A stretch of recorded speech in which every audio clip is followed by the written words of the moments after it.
Hi, I'm Matt Holman, and this is Matt Holman Talks Mental Health. I'm so pleased to be able to introduce this to you as the first episode. And to sort of launch this first episode, I have an amazing friend with me today.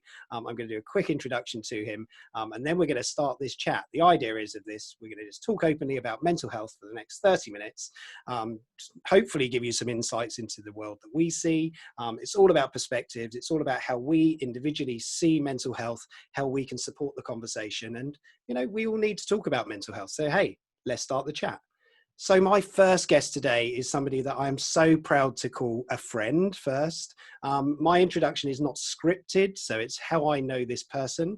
Daren Bavister, or Bavi, or Daddy Bav, as I would like to call him, is a really good friend of mine. I've known for many years, since the birth of our first children. So we got to know each other during antenatal classes back in 2002, early 2002, which is just incredible. So we've known each other for over 18 years now, and it's been a wonderful journey. There's been the ups, there's been the downs, there's been the good and the bad, but we want to just talk about some of those things that might have happened along that journey. And it's such a nice thing to have Daren with us. He is somebody that I follow across many social media channels today. He's very prevalent in sort of talking about the things that he does. So I think that's great.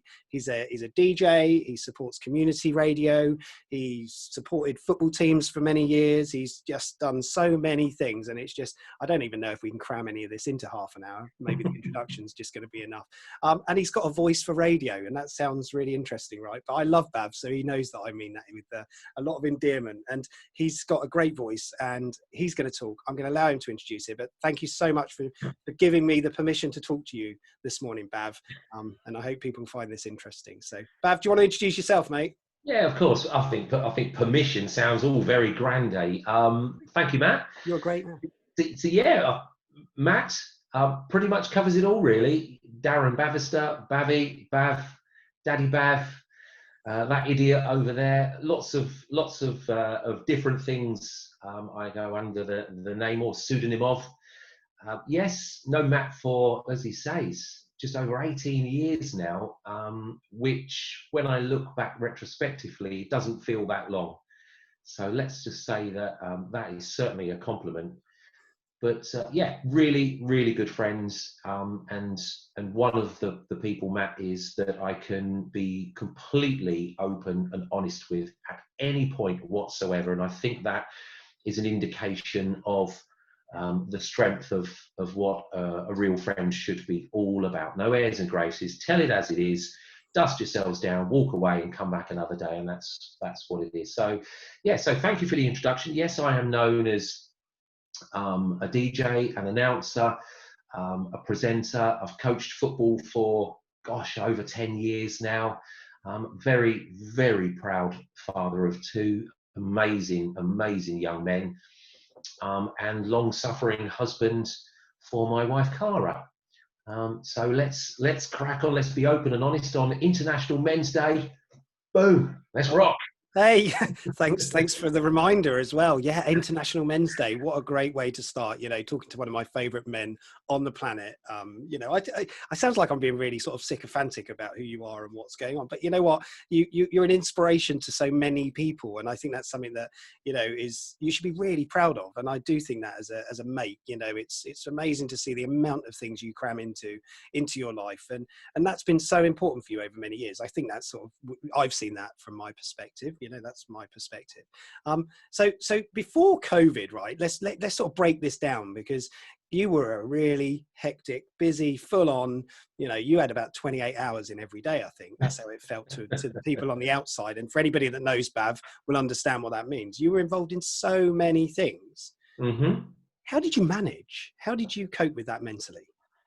It is challenging, but it's only challenging when something comes up to bite you. Quite frankly, I didn't listen to those who were possibly a bit wiser, or had warned me that this probably isn't a healthy way to run your life. But it was habit forming, and I've been doing it for such a long time that I never really recognised I'm probably in need of taking a break, taking my foot off the gas, or just dropping down a gear or two. So shall I map out what pre-COVID my life could have, or a typical week then, Matt, for Yeah, those go who for it. don't know me? So Be great. some people, and this certainly isn't a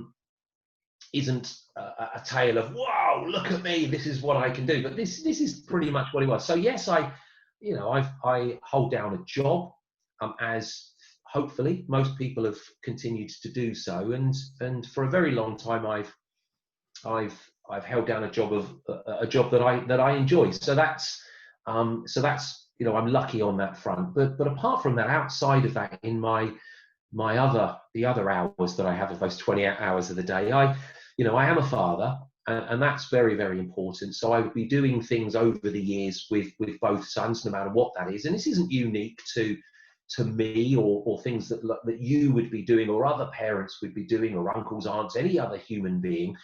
So it would be the normal. It's raining, so you take your kids to school. You'd be at your sports days and activities, and I'm very lucky, and we guide them as parents along. We offer them. Most like-minded parents, adults, will offer opportunities to their kids to see what they're happy with doing. So both of my boys are relatively sporty.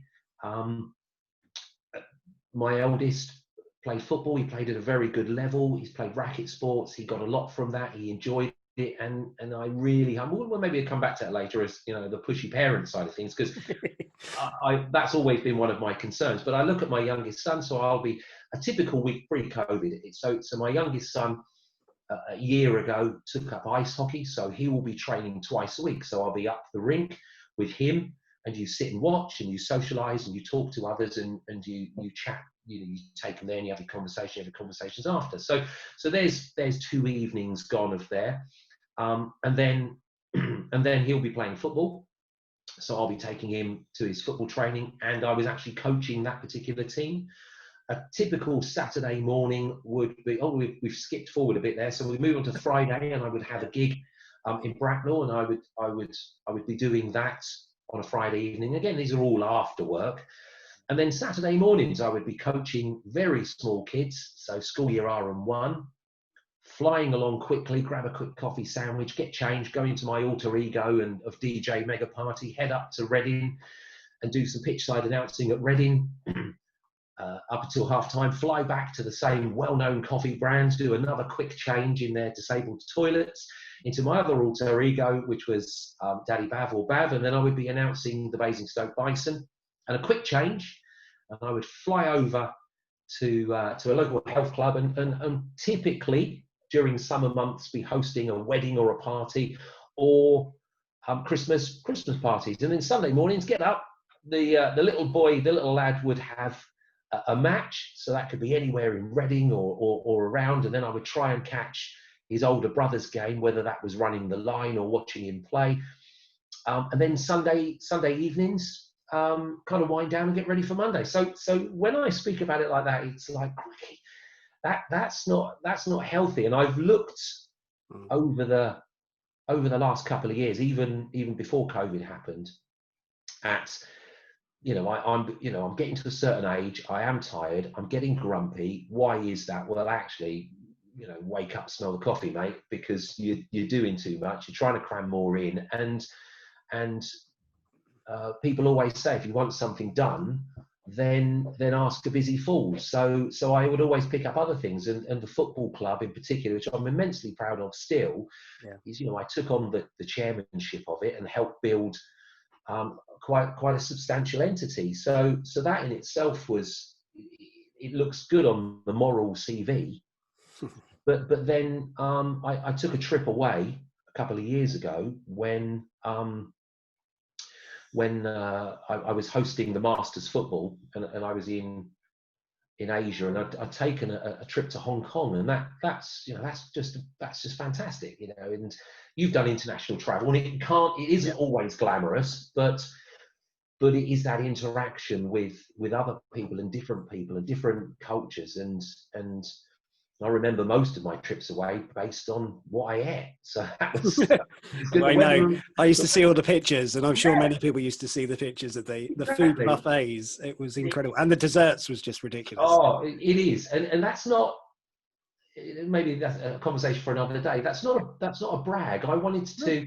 I wanted to show people not about me, but about what is on the other side of the world. So in Yeah, particular, brilliant. the following that I've got within the ice hockey in Basingstoke, I know so many people there, and Yeah. they would come back and they'd say, "God, that was brilliant. I loved it when you did this. I loved it when you did that." But anyway, I'd come back from this trip from Hong Kong and I was very poorly, Mm. and I didn't recognise it. Very stubborn, and I was very, very poorly, and that was the first wake up call Yeah.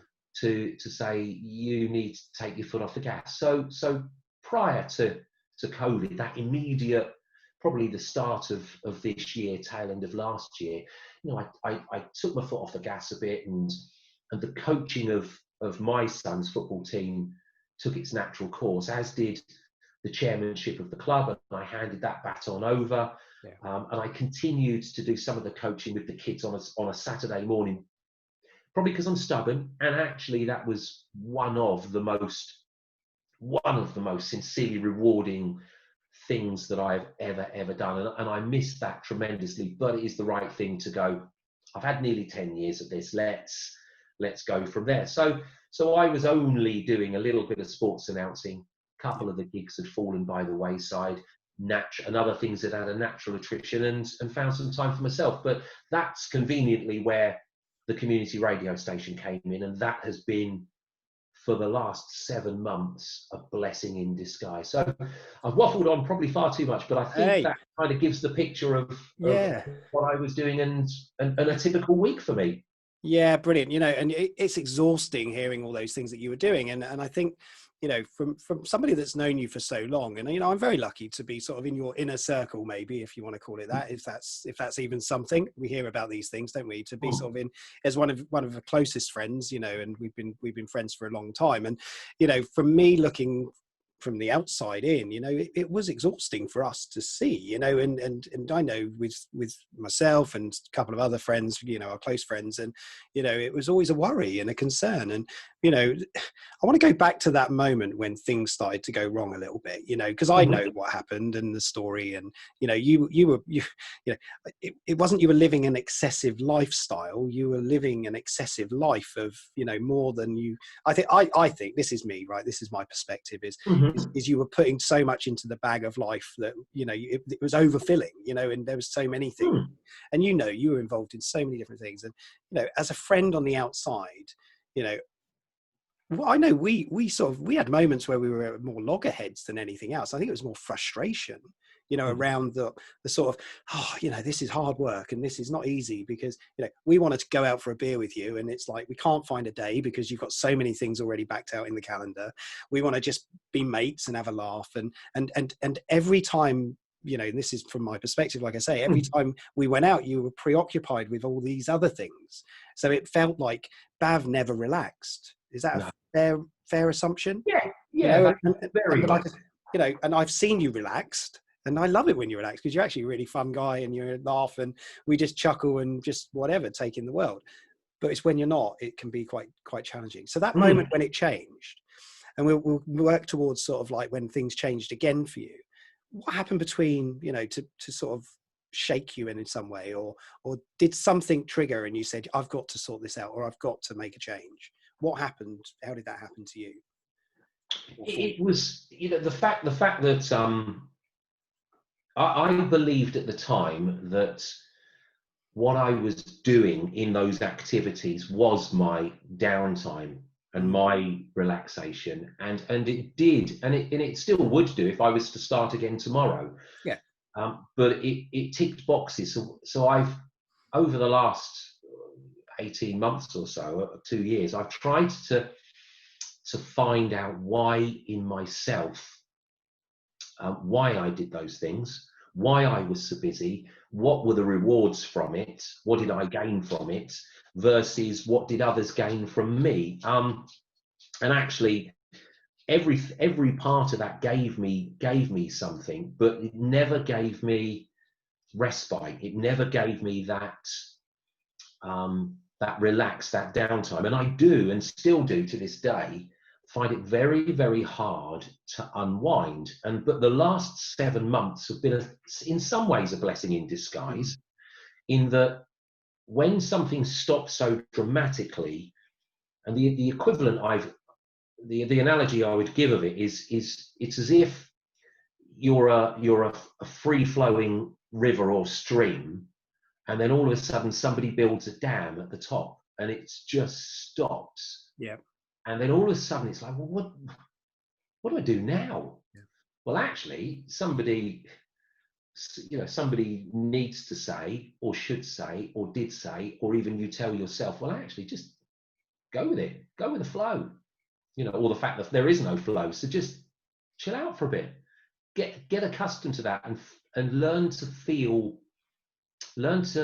recognize that feeling of, well, this is what relaxing for me should or could feel like. And then when I'm sat in the garden, and we were blessed, we had a lovely summer. Yep. I'm on furlough. I'm just trying to become accustomed to not doing anything, but more importantly, not feeling guilty about not doing anything. And then I look back at holidays, and I don't holiday very well. It's quite challenging, but that's my DNA, and that's 30 years of being an adult, let's say, of learning, of never having done that. So I look back and I think, gosh, I could be on a beach and the umbrella's up and I'm watching the world go by, but my mind is still running at 120 miles an hour because I'm thinking about, well, what's going on back home? Has this been done? What's that? How's this? Tapping into social media and still being on that treadmill. So the wake-up call is a multitude of different parts that have come together for me to recognize that I've got to learn to embrace not being busy and actually try and enjoy it, of not being busy, because other people manage, so why can't you? And that's the voice talking to myself. But then the other part of me is going, well, sitting on the sofa and watching TV every single evening will never ever float my boat. It never ever will. However, there's no reason why I can't do that for 3 evenings out of the 7 that are available for me, and do something else in the others. So that's kind of, it's fascinating. I don't know whether that's circumnavigated your question, or whether it's even answered the question. Your next move's to politics, right? Well, I don't know. I don't know whether I don't even know if I remember what the question was. That's the beauty of these chats; they just free flow. There is, by the way, there is no editing and there's no advertising. And I was going to bring in a really corny dad's joke when you said he's a real fun guy, and I said, "How dare you call me a toadstool?" Oh gosh, here we go. Now you're seeing the real Bav. This is the real Bav behind the curtain, as much as unfortunately. No, it's really interesting. I think there's something that's fascinating that's happened in what you've just said, actually, which is sort of physically and mentally, you've been through a journey where you've had to slow down because your body was just not able to keep up with the brain, and and that's something that happened, which was really dangerous for you, of course, and it gave you that sort of first wake-up call. And then all of a sudden, the beginning of this year, you'd started a new job recently, or not too much before that, so and then lockdown happened, and you talked about it already, and you went on furlough very early, and you're still sort of not back full time, and just to sort of, so everybody understands where you are with your work. And we're not really going to go into the work and what you do and everything else, because that's your job, that's what you were trained for and qualified for in that. But what you did, and let me give you my perspective again, and then I'm going to ask you to share yours, was something that was really interesting. Very early on, you started doing these garage discos. Oh, yeah. I used to love it. You know, it was like a turn up and Babs in the garage with a silly wig on and lights flashing. And I think you were upsetting a lot of your neighbours, or some of your neighbours, not a lot of them. Just the one. Just Just the the one. one. Okay, sorry, just the in one. case anybody from Bav Street's listening, it was just one neighbour, and I'm sure you all know which one it was. So, you know, and you were doing that, which was raising the spirits. You know, we've seen some great sort of things that people have been doing to help lift the spirits of the, you know, whatever the community. You had some great, and I know you had a lot of people who were turning up for Bav's discos, because lots of people know you, and that was great. But then that's sort of changed now a little bit. I know you do some, but you do the community radio stuff, which is brilliant. And you mentioned that already, the community radio. But work stopped. You know, real work stopped for you in that furlough meant no work to do for that, you know, and you weren't doing that day job, which you talk about, you know, all the other things were a supplementary to the day job. They weren't part of the day job. That was extras. And all the extras then also started to sort of disappear because the football stopped and the hockey stopped and all the sports and everything. Tell me a little bit about how you felt during that period and what was going on, and, you know, some of the sort of the highs and lows, I guess, because there would have been. Yeah. Well, the Daddy Bav in lockdown, as it was known, or the Frantic Friday, that goes back to I think who I am, and some people will say I'm a showman or an entertainer, and I'm still not comfortable with that.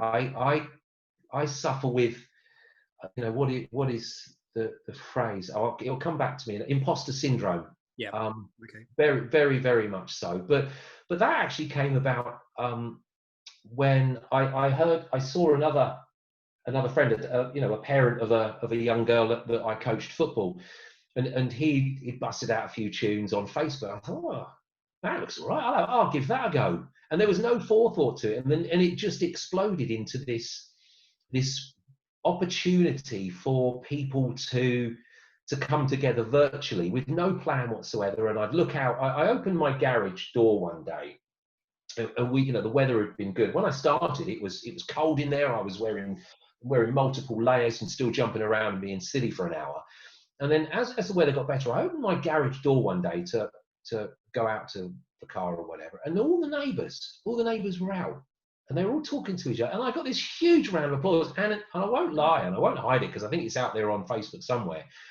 It really brought a tear to my eye, and I was really touched. And so it was giving me something just as much as it was giving other people. But it started to take its course when it felt like I was working. I was getting certain messages coming through that were I felt that I was, not deliberately, but people were inadvertently treating me as if I was doing a job or I was an employee. And I thought, hold tight, guys, come on. This is just supposed to be fun and impulsive. Yeah. So it lost its, you know, I lost my enthusiasm for it. It became a bit of a chore. And realistically, I shouldn't be playing music through social medias.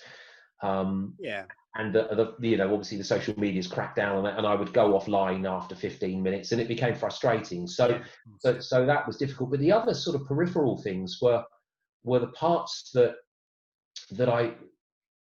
it was a double-edged sword. Not only had my day vanished from me, but that was easier to deal with because I could fill that time with other chores that I would never have the opportunity to do because I was so busy anyway. So doing those things that most normal people would be doing at weekends and evenings, and decorating and gardening and other stuff, I filled my day with that. But then the evening, it's like, well, what now?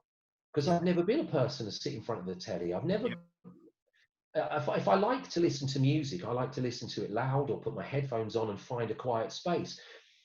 And that's how this is kind of, that's a bit, we haven't planned this in any way, listen, but actually that ties into that quiet space. And I know I'm not alone in this. Yeah. Sometimes you feel like you are, but when the lockdown is occurring, or the restrictions, let's just call it restrictions because everybody sees it slightly differently, and you all of a sudden your freedoms you think, oh, this is okay. I'm not working Monday to Friday. I can do something about that, And thankfully, touch wood, and thankfully it continues. I was paid, so I was okay financially, and we were as a family. We haven't had to struggle. Yes, we've had to give up a few bits and pieces, but there was food on the table, and the mortgage has been paid, so that's great. But it's the evening bits, it's the other bits that I've missed the most. That's the struggle, though, and it's the interactions. It's those. I might see somebody on a Monday and a Wednesday at a rink, and I'll just grab a coffee with them and have a chat, and it will be about something. So it's a different person, a different scenario, a different environment. And the same would apply when I'm coaching the football, or I'm watching my eldest play football, in a different parent, a different conversation. Or actually, one of my lads is doing X, so it could be the younger ones at the rink, and I'm just sat in the stands on my own with my headphones on, just watching him, but listening to something else. So they're the bits, those quiet times, those spaces are the spaces I've missed. And I'm sure I'm not alone in that.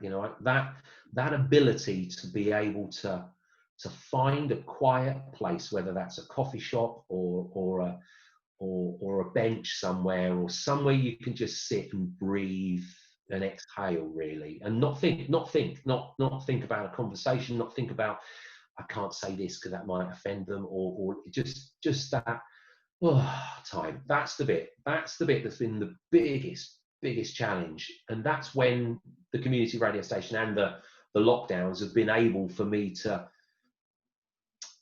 find my space, because for those couple of hours on a Wednesday, or a couple of hours on a Friday, my head's not buzzing. There's not a million voices in there chatting. The wheels are going round, and I'm everything else in this world is gone, because I'm in that zone. And that's the bit that's been really tough. That bit.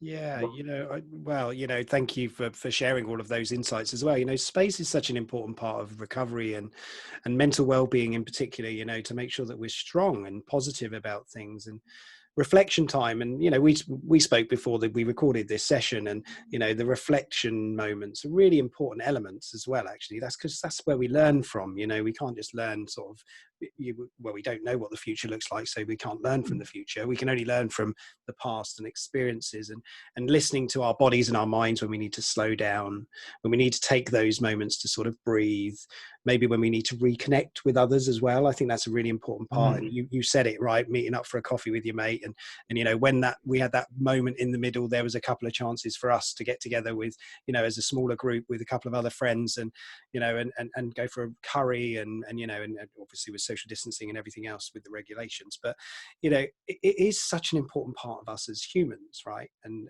having that sort of, I guess, belonging and recognition, or people, what I've seen from the outside, again, my perspective, and I think that's sort of where the theme of this sort of conversation goes. I'll give my perspective, you tell me yours, because I think that's important. Is there are so many people that sort of love what you do, and well, not sort of, they do love what you do. I see it.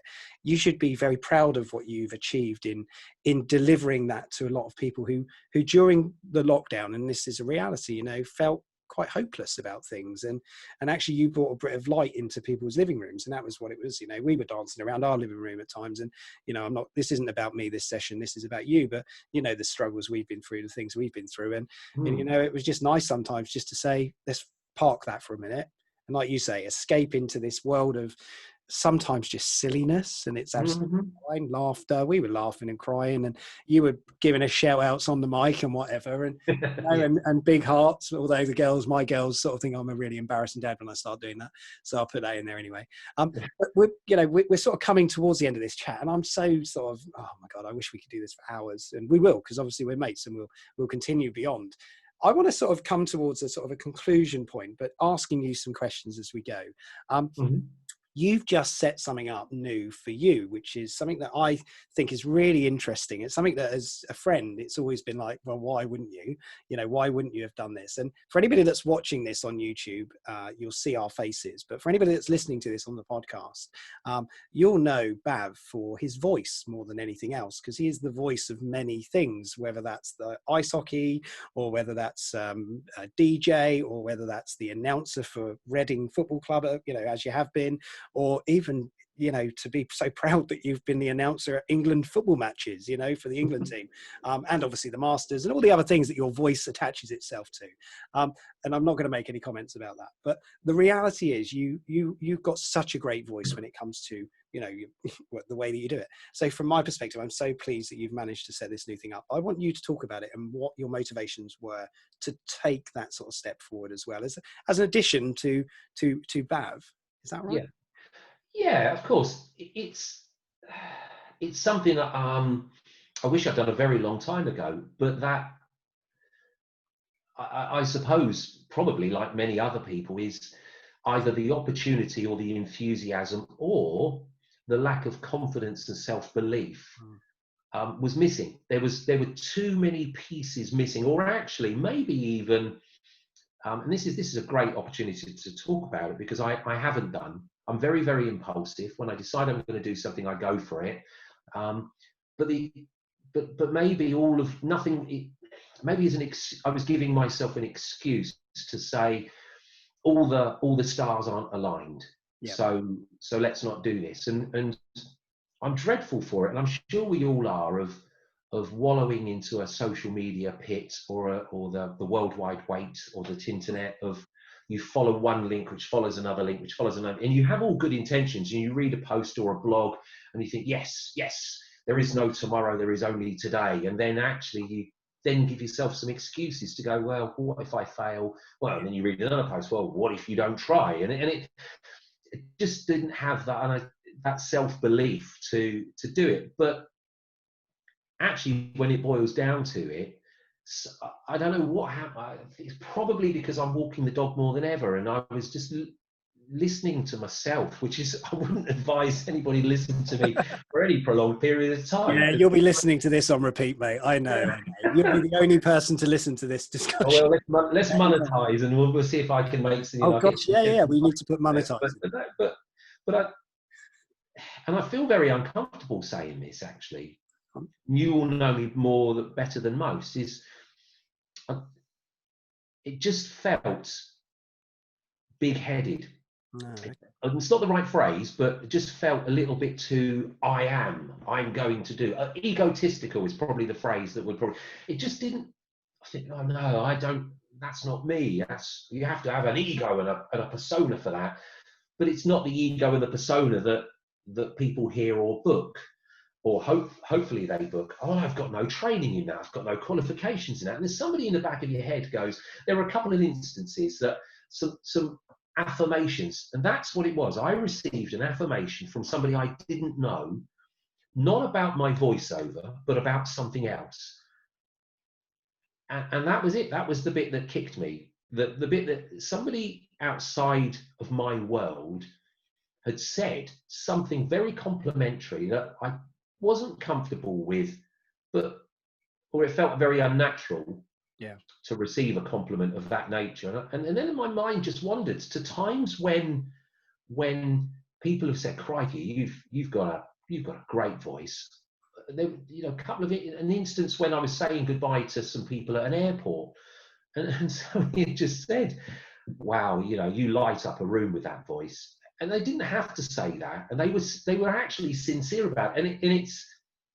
I wish I could remember all the times that people had said that and look back and go, I should have done this 10 years ago.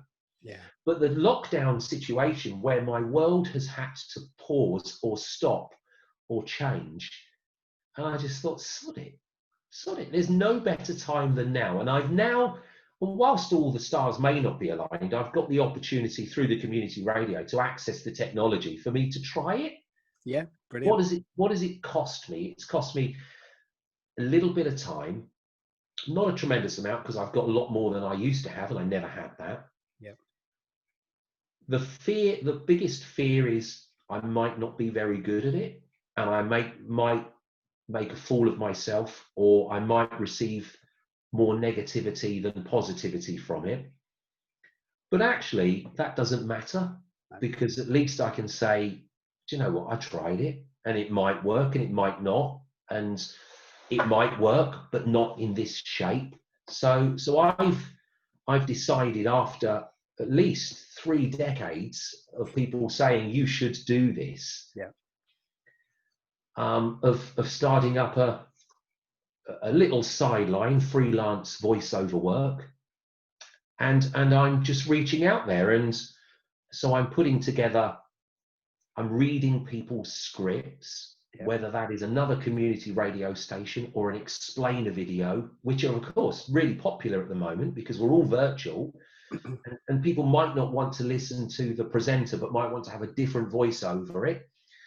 Little adverts, little snippets, the recorded messages. Now, I'm not a voice actor, and that's the bit that I felt uncomfortable with. So, well, there's got to be a lot of people who are far better than this. And we've spoken before of a seminar you'd been to where that you met the lady who was the voice of the supermarket till. There's a remove unexpected item from your, and you think, well, unexpected item in the bagging area. Yeah, that's it, exactly. And she was award-winning as well. I love it. It's amazing. Yeah, but that's the bit that concerned me. I'm thinking, well, I'm not that good. I'm not that good at that. I'm not a voice actor, but I've got nothing ventured, nothing gained. The world is now opened up in a way that I can post this on social medias. I can open up a website very easily. I can try and reach out without joining in a very expensive agency who are there for proper actors. But my voice might lend itself well for a small business who want to put an advert on a radio, or wants to change the recorded message, or the various options. Press 0 for this, press 1 for that, or an explainer video for a new product that they've developed at home, and they've got somebody to create the video for them, but they want somebody to do some narration. I thought, why not? Let's go. So I'm going to ask you, Bav, give it the shameless plug. What's the website? How can people get in touch with you if they want to get a voiceover or or whatever they want to use your voice for? How can the website went live yesterday, and we didn't. There you go. It's fresh. Yeah, so it's perfect. So it's in its testing phase. So the colours may change, the tone may change, but it is. We don't do the www anymore, but it's UK voiceoverman.co.uk. That is www.ukvoiceoverman.co.uk. There you go, in a voiceover styling. And you didn't disappoint by doing it in the voiceover style at the end. I was a little bit worried you weren't going to do it that way, but you've sold yourself. Listen, buddy, we are running right out of time on this now in terms of sort of we're going to have to put a close in. And I hate this because this is the first one. I'm so proud that, we're off the ground, we're running. Maybe people are interested in this. I really hope so. I just want to say a huge, huge, huge thank you to you. I sort of reached out to you the other day, said, look, I'm doing this small thing. Hopefully it becomes a bit bigger. People will listen. I'd love to have you, ride shotgun with me on this and give me some help and talk to me, and who knows where we're going to go. There was no script to any of this, as you probably all notice when you're listening back. It was very much just a sort of a conversation between me and a bloody good mate who, I know's got my back. I've definitely got his back. And I think that's important, especially, you mentioned it, Bav, at the beginning, International Men's Day. And, us men need to sometimes talk about this stuff, be open. You've been through a lot of things. I've been through tons of stuff too, and it's no shame on us for going through those experiences, but it's just good to be able to chat. So I just want to say huge thanks to you, buddy. Brother, let me call you brother, because so thanks, brother, for that. Bav, do you want to say some final words? A couple of mo's just to close this out? No. Okay. No, absolutely. That was easy. Now it's throw that in there because I know it's not edited. No, sincerely, Matt, it's been an absolute pleasure. This has really opened up something that I didn't realise how passionate I am about, or more importantly, conversations.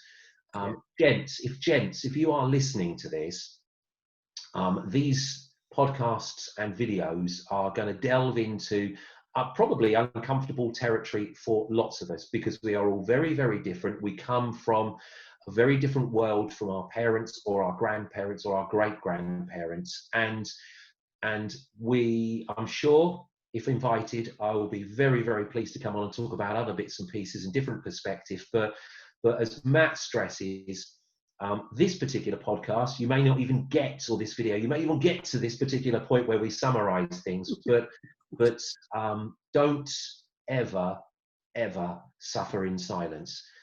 International Men's Day, who knows what it really means? Let's be honest, because we don't.